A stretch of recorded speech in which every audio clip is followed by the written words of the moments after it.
Half-ton towable, rear-living super slide, couples camp in Laredo. Just landed here at Haylet RV of Coldwater, Michigan. 6,125 pounds dry weight before you load it up. Overall, I think this is something that would work really well for either a first-time RVer or someone simply looking to upgrade to something with a slide in a more price-sensitive market. We are very forefront and transparent about the good, the bad, the ugly, and everything in between. I've detected 3 areas that I feel are potential concerns for a prospective buyer. So before we get going too far, let's look at those 3 things, because if they're showstoppers, guys, let's both find out right away. And then you know that if it is a showstopper, you can buy with confidence at Haylet RV. If not this RV, then one of the other 500 some odd ones that we have on hand, and always know that we're going to shoot you straight. So the first item of note is the decals. This was made during a period where most of the RV market, and unfortunately Keystone specifically, was really not using good decals. They looked good enough while the RV was new, but after even a modest amount of sunshine got to them, they peeled, flaked, cracked, etc. So my recommendation on anything that doesn't look really good on this, I get a really high pressure washer. I just blow those stickers right off and just use some Gooby Gone or something to get rid of whatever sticker signature might be left below that. Now, beyond that, there's a couple items of note inside, and then if you're still with us, you're going to find that this RV is mostly pretty good. One quick note on those decals. I mentioned how this was made during a period where Keystone, and most manufacturers, frankly, were using cheaper decals. Thankfully, most decent manufacturers have gotten better in that regard. Keystone actually was one of the very first to really improve in that respect. And in today's market, they actually use decals with the longest decal warranties in the business. So item number 2 is some cold cracking on the flooring. Now, a lot of times when people see something like this, they're inclined to be afraid of water damage. That's a good and important fear to have. It's a healthy paranoia, I could say. But if I get right up close here, if you can see some of the wood inside of that, you can actually see how it's not stained and discolored. That means that there has always been dry flooring under that, and it was just a simple cold crack. But that one is just a dip in the bucket compared to this one right here. And unfortunately, the folks who traded this camper in were not aware of this spot. When they put the camper away for winterizing, that wasn't there. Then, when they pulled the camper out, they went, oh man, look at this. So it was kind of one of those just polar vortex, Mother Nature got the best of them. This one is fresh and it does flap up. We don't want you to catch this with your feet. So we are actually going to have one of our techs go through and glue that back down and keep it held in place until it cures. So that crack won't be gone, but the flooring will not be a problem when you purchase this RV from Haylet RV. Keep that in mind. That has not yet taken place. The other thing is, if we were a shady kind of place, we could very easily hide the next item from you because at a glance, everything looks pretty good, doesn't it? Well, I've been doing this a long time and I got a lot of experience, and I noticed that little ripple up top. Now, sometimes a small ripple might be the result of heat expansion and contraction peeling the wallpaper off the wallboard, but that's not what this is. This is obvious signature that at some point, it looks like maybe from the exterior drip rail, that there was a little bit of water penetration. Now, water rolls downhill, so I started tracing it down, and I opened the closet, and sure enough, I found a spot right here. It looks like it dribbled down this wall panel a little bit, and obviously peeled a little bit of wallpaper, but this is all solid. See that movement you're seeing right here? That's wallpaper. Everything under it's pretty solid, but up here you can definitely feel that there was some degradation. Now, the RV is fine. In its current state, this RV is fine. It is perfectly functional. That is historic water damage. That is not new, recent, or current water damage. The RV does not currently have any sort of leaks or anything like that. There's no voids in any seals causing leaks. But historically, it had one, obviously. We do not hide this stuff, guys. So, you know, if that's a big deal for you, if that's a deal breaker factor, I fully respect it. That's why we talked about it right away and we got it out of the way.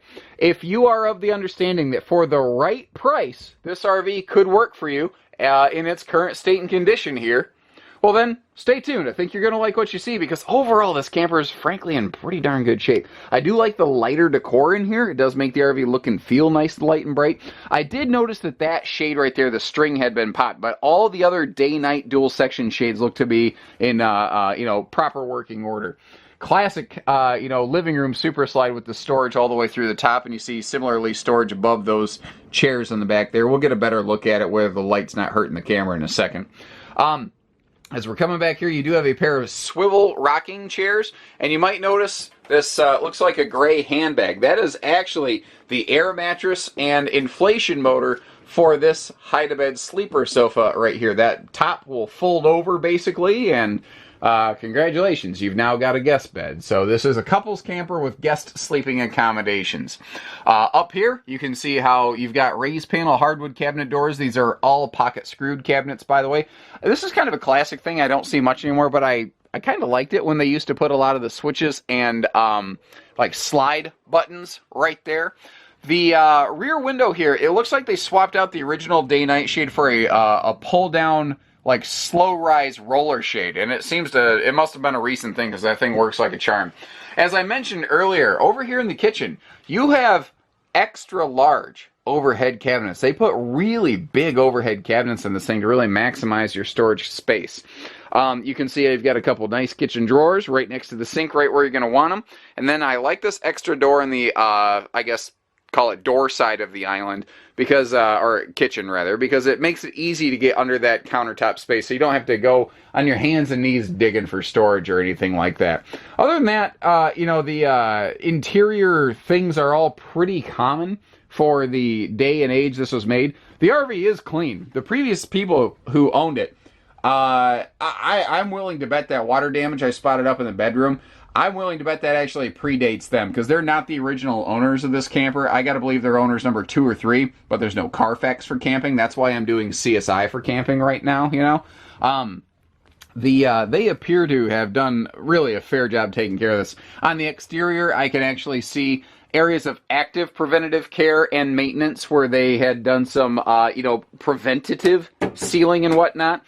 Down here, classic entertainment center made before the day and age of flat screens, where one of the best parts about that, flat screens actually removed a lot of storage from the entertainment area because everything shrunk back and got smaller.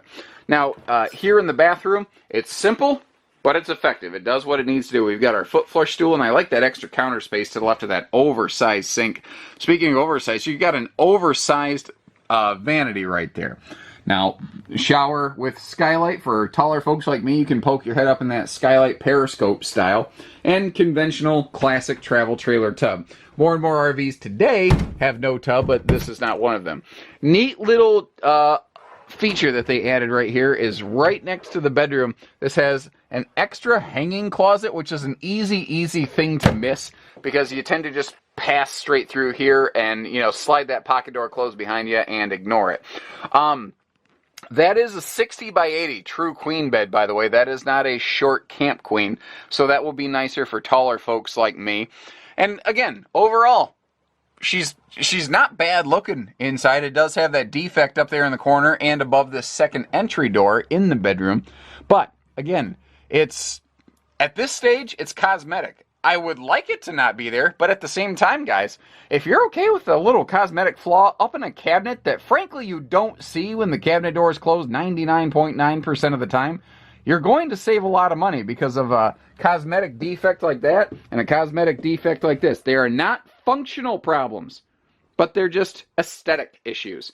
That being said, if, you want something that is aesthetically flawless, we've got plenty of new RVs at Haylett RV, but, certainly you won't find them at a used RV price tag like you would this Laredo. So it's kind of relative, I think. Now, one of the benefits of this classic rear living design is that with the slide closed, which is what we have currently, I've got the slide all slid in, you can still navigate this RV. One of the cool things they did here is they put the sofa across from the kitchen island, which leaves you plenty of room to be able to walk through it. So if you want to get in here, get to this, wow, that is extra large overhead cabinetry. That is a very cool thing right there. You want to get through that.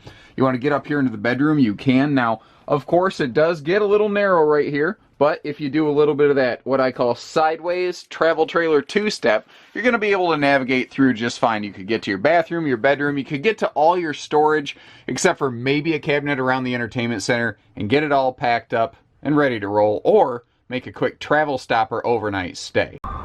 We already touched on the outside earlier, so I'll just get moving here. What I do like on this is we've got a really large front storage compartment here. If I get inside this, you see that it actually opens up, and it's just cavernous in here. It is so wide, so long, so tall, and it's not that it has a small baggage door. That's a extra tall 30-inch wide baggage door. It's just a massive underbed storage compartment is what it is. The dual entry doors are really nice. You know, as I mentioned in the really near the beginning of this video, you can get to nearly everything in this when the slide is closed. However, it's even easier to get to the bedroom and bathroom by simply going through that front door. You might notice that white fin sticking up top like a Tiburon shark or whatever. This has max air roof vent covers over all three vents: bedroom, bathroom, and living kitchen area. This does have an enclosed heated belly. That was, you know, the classic Keystone puller package, or as Laredo has always called it, glacier package. Not a specifically 0-degree rated trailer. This has a enclosed heated belly that is made for extended season use. There's a key difference there. The spare tire cover looks rough from wind buffeting, but there's nothing wrong with the tire that's under it. So the spare tire has done its job, and frankly, guys, those little slip covers that go on those tires, those things are, I don't know, 20 bucks, and you could replace something like that. The fact is you've got a far, far more expensive spare tire under it that's still in great shape. And power awning here to just kind of round out the ease and simplicity of setup. I do also like the fact that this does have triple steps for both the front and rear doors. You know, sometimes a brand will only put a double step on a quote off door. The one thing I haven't done is look at the tires. These are 15-inch radials, and well, there is a measure of weather checking on there. So keep that in mind depending on how you plan to use the you know, RV. Obviously, we go out of our way to be super clear and transparent about anything and everything that we offer here at Haylett RV. And if you need more confidence in that, guys, give our team a call. Schedule a showing. We will pull the camper up to the building, hook up water, weather permitting. Obviously, in a freezing situation, we can't do that. But, you know, electricity, propane, all that good stuff. And we'll demonstrate the good working order of the RV systems and appliances before you complete a purchase. I think that's fair and reasonable, and I think any fair and reasonable person would agree. Short of that, take care, stay safe, have fun, and happy camping, everyone.